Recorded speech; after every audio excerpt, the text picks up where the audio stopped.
Hank Coleman was a medium-sized man with iron-gray hair and a neatly trimmed mustache of the same shade.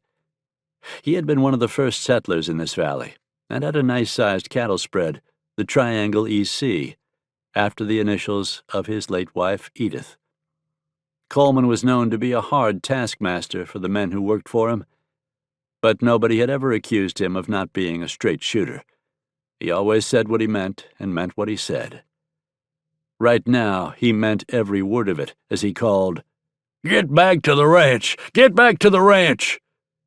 He leaned far forward over his horse's neck, dug in his spurs, and slashed with the reins, trying to get every ounce of speed possible out of the cowpony.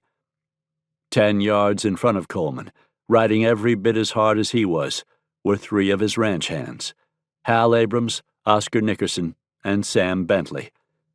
The 4 men had been exploring an area of rough breaks at the very eastern edge of Coleman's range, hazing out some cattle who had drifted up in there.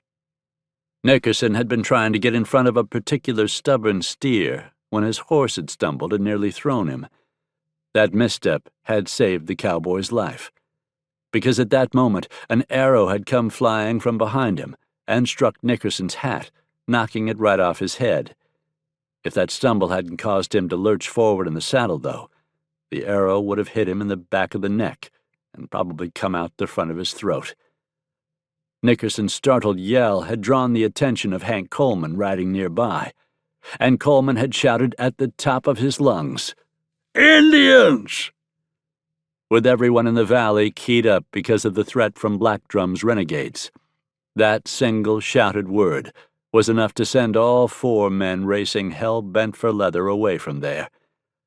Moments later, a group of mounted warriors burst out of some brush and charged after them, whooping with bloodthirsty anticipation. Those savages were 50 yards behind Coleman now, and it was still a mile or more back to the ranch house. If they could make it to that sturdy structure, they might be able to fort up and hold off the war party. If they were caught before then, however, they wouldn't stand a chance.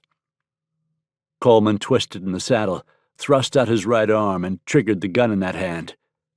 He fired 4 shots, not expecting to hit anything at that range, especially from the back of a galloping horse. He just wanted to discourage the warriors and slow them down a little if he could.